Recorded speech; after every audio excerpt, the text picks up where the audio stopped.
إن الحمد لله نحمده ونستعينه ونستغفره ونعوذ بالله من شرور أنفسنا ومن سيئات أعمالنا. من يهده الله فلا مضل له ومن يضلله فلا هادي له. أشهد أن لا إله إلا الله وأشهد أن محمدا عبده ورسوله. اللهم صل وسلم على سيدنا محمد وعلى آل سيدنا محمد. عباد الله، أوصيكم ونفسي بتقوى الله كما قال تعالى في كتابه الكريم: أعوذ بالله من الشيطان الرجيم. يا أيها الذين آمنوا اتقوا الله حق تقاته ولا تموتن إلا وأنتم مسلمون. وقال نبينا محمد صلى الله عليه وسلم: اتق الله حيثما كنت وأتبع السيئة الحسنة تمحوها وخالق الناس بخلق حسن. Hadratul kiram, sidang jemaah Jumat yang dirahmati Allah Subhanahu wa taala, yang duduk dalam majlis yang mulia ini, yang mengharapkan ridha Allah Subhanahu wa taala, yang mengharapkan rahmat dan hidayah Allah Subhanahu wa taala, dengan penuh keikhlasan hati melangkahkan kaki menuju masjid-masjid Allah Subhanahu wa taala untuk memenuhi panggilan-panggilan Allah. Mudah-mudahan ringannya hati kita ini senantiasa diberikan keistiqomahan oleh Allah Subhanahu wa taala. Sidang jemaah Jumat yang dirahmati Allah, tentu yang paling utama adalah khatib berwasiat kepada diri khatib pribadi dan kepada kita semuanya agar senantiasa berusaha semaksimal mungkin untuk meningkatkan dan memperbaiki kualitas takwa kita kepada Allah Subhanahu wa taala. Tentu bukan takwa yang hanya diucapkan dengan lisan semata, tapi takwa yang diimplementasikan dalam kehidupan nyata kita, yang dikatakan oleh Rasulullah sallallahu alaihi wasallam, ittaqillaha haitsuma kunta, yaitu ketika kita bertakwa kepada Allah Subhanahu wa taala, takwa itu kita bawa dimanapun dan kapanpun, saat sendirian ataupun saat bersama orang banyak. Itulah takwa yang sesungguhnya, takwa yang kita harapkan akan menjadi bekal kita menghadap Allah, sebagaimana Allah katakan dalam Al-Quran: wa tazawwadu fa inna khairaz zadi taqwa. Berbekallah kamu, karena sebaik-baik bekal yang akan nanti kita bawa menghadap Allah adalah ketakwaan kepada Allah.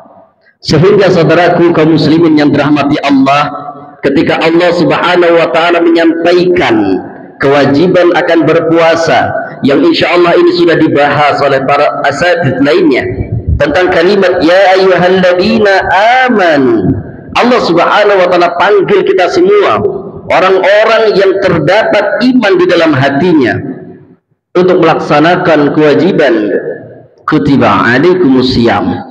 Lalu tujuannya kembali kepada apa yang kita sampaikan tadi adalah agar kita pulang kepada Allah dengan memegang predikat takwa. Saudaraku yang dirahmati Allah, dengan demikianlah maka insya Allah yang akan kita bahas pada khutbah singkat ini adalah kiat menjadi lulusan terbaik pesantren Ramadan. Hadirin yang dirahmati Allah, sebagaimana kita maklumi bersama, dari 12 bulan yang ada, maka bulan Ramadan adalah bulan yang spesial. Dikatakan pada bulan Ramadan ditingkatkan ganjaran pahalanya, bahkan tidak bisa dihitung atau diucapkan dengan angka-angka. Karena ibadah di bulan Ramadan, khususnya ibadah puasa ini, adalah hak mutlak Allah Subhanahu wa taala untuk mencatatkan pahala bagi hamba-hambanya. Maka bagaimana cara kita agar menjadi lulusan terbaik di pesantren Ramadan tahun 2024 ini? Ramadan laksana pesantren kilat yang kita harus belajar dan terus belajar, mendalami ilmu agama kita sebagai bekal untuk menjalani 11 bulan lainnya. Disitulah Allah katakan la'allakum tattaqun, agar kita membawa bekal takwa itu nanti selepas daripada bulan Ramadan.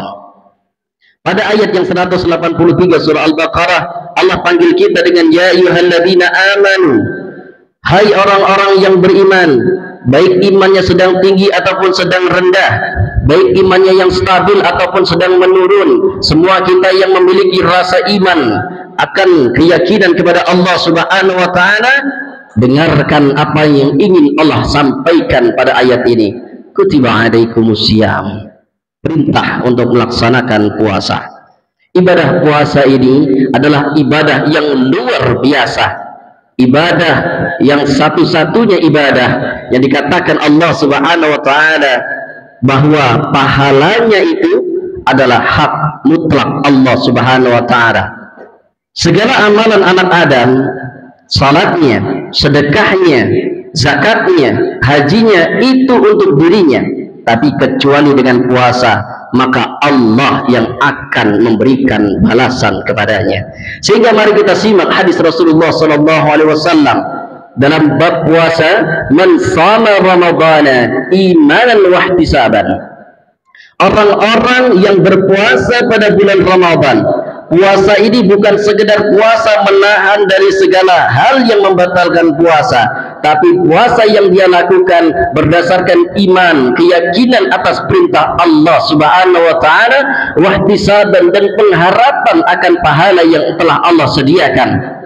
Kalau ini kita lakukan, maka kata Nabi sallallahu alaihi wasallam, ghufira lahu ma taqaddama min dzambi, akan diampuni dosa-dosa kita yang telah lalu. Betapa penyayangnya Allah Subhanahu wa taala, sampai-sampai dikatakan oleh Nabi sallallahu alaihi wasallam, antara Ramadan ke Ramadan selanjutnya, antara Jumat ke Jumat selanjutnya, antara salat dengan salat selanjutnya adalah penghapus dari segala dosa-dosa yang kita lakukan. Ini adalah bentuk daripada kasih sayang Allah. Maka jamaah sekalian, jangan pernah berputus asa dari rahmat Allah Subhanahu wa taala. Jangan pernah merasa patah hati dari ampunan Allah Subhanahu wa taala. Seburuk apapun diri kita, Allah selalu panggil kita dalam Al-Qur'an, ya ibadiyalladzina asrafu ala anfusihim. Wahai hamba-hambaku yang kucintai, yang kalian melampaui batas terhadap diri kalian sendiri, jangan putus asa, jangan patah semangat, jangan patah harapan. Wasari'u, dalam ayat yang lain, wasari'u ila maghfiratin min rabbikum wa jannah. Kalau kamu salah, kalau kamu merasa berbuat maksiat, kalau kamu merasa melanggar perintah Allah, meninggalkan perintah Allah Subhanahu wa taala, wasari'u ila maghfiratin min rabbikum, segera kembali kepada Allah, mohon ampun kepada Allah Subhanahu wa taala, wa jannah, dan Allah Subhanahu wa taala akan berikan surganya untuk kita. Ini bentuk kasih sayang Allah, sehingga nanti lepas daripada bulan Ramadan diharapkan kita masih tetap menjalankan puasa khususnya adalah puasa sunnah. Inilah pesantren Ramadan yang kita harapkan. Keluar dari Ramadan kita tidak putus berpuasa. Senin Kamis tetap kita lakukan, atau puasa Daud juga kita tunaikan, atau puasa di pertengahan bulan juga kita tunaikan. Mana yang kita mampu, yang kita sanggup, kita laksanakan. Itu sunnah yang diajarkan oleh Rasulullah SAW. Barulah kita menjadi lulusan terbaik daripada pesantren bulan Ramadan pada materi yang pertama, yakni puasa. Materi yang kedua adalah salat malam. Dalam kitab yang sama, pada bab yang sama tentang puasa, bersebelahan pula hadisnya disebutkan, man qama ramadhana, siapa yang mendirikan malam-malam di bulan Ramadan dengan ibadah, dengan salat, maka Allah Subhanahu wa taala ghufira lahu ma taqaddama min dzambih, akan diampunkan dosa-dosanya yang telah lalu. Hadirin yang dirahmati Allah, ada di antara kita yang melaksanakan salat witir dan tarawih 11 rakaat, ada pula yang 23 rakaat, dan berbagai macam dengan dalil-dalil yang sudah disampaikan. Ini bukan menjadi alasan kita untuk berpecah belah dengan adanya perbedaan tersebut, tapi yang paling utama adalah bagaimana selepas dari Ramadan kita tetap melaksanakan salat sunnah malam. Inilah yang diharapkan ketika kita lulus dari Ramadan, kita tetap melaksanakan salat malam. Jamaah yang dirahmati Allah, singkatnya yang ketiga, materi yang ketiga adalah qiraatul Quran. Syahrul Ramadan alladzi unzila fihi al-Qur'an. Bulan Ramadan menjadi mulia karena turun di dalamnya Al-Quran. Nabi Muhammad menjadi semakin mulia karena diturunkan kepadanya Al-Quran. Al-Quran memiliki dampak yang luar biasa dalam berbagai aspek kehidupan, sehingga Al-Quran diturunkan pada bulan Ramadan. Inilah menjadi sebab dinamakan Ramadan dengan sebutan Syahrul Quran. Man qara'a harfan min kitabillah, siapa yang membaca satu huruf saja daripada kitab Allah Subhanahu wa taala, maka Allah Subhanahu wa taala akan membalasnya dengan 10 kebaikan. Walam aqul alif lam mim harfun, kata Nabi, aku tidak mengatakan alif lam mim itu satu huruf, walakinna alifun harfun wa lamun harfun wa mimun harfun. Alif lam mim adalah 3 huruf. Ketika dikalikan 30, maka 30 kebaikan dari setiap huruf yang kita baca. Maka benar ketika ulama mengatakan ibadah yang paling mudah untuk mendapatkan pahalanya adalah membaca Al-Quran. Kembali hadirin yang dirahmati Allah, selepas daripada bulan Ramadan, luluskah kita dengan materi Al-Quran ini? Masihkah kita memegang Al-Quran? Masihkah kita membaca Al-Quran? Masihkah Al-Quran itu kita buka? Atau jangan-jangan selesai daripada bulan Ramadan, Al-Quran ditutup, dimasukkan ke dalam lemari, tidak pernah lagi dibuka kecuali pada bulan Ramadan? Maka kita gagal menjadi lulusan terbaik pesantren Ramadan ketika di luar Ramadan kita tidak lagi membaca Al-Quran. Maka ada sebuah motivasi, one day one ayah, minimal kita baca 1 hari 1 ayat.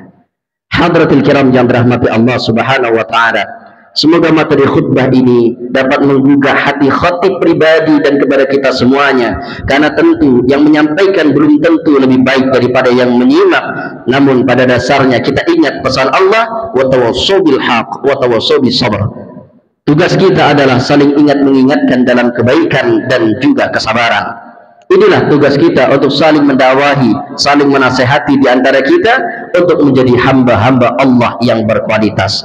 Hadratul kiram jamaah sidang Jumat yang dirahmati Allah, kita selalu berharap kepada Allah Subhanahu wa taala pada mimbar khutbah ini, mudah-mudahan selepas dari Ramadan kita menjadi lulusan terbaik, menjadi hamba-hamba Allah yang berkualitas, serta menjadi hamba Allah yang akan membawa predikat takwa ketika menghadap Allah Subhanahu wa taala.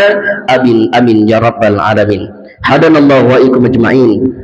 Aqulu qawli hadha wa astaghfirullah li wa lakum wa lisairil muslimina wal muslimat.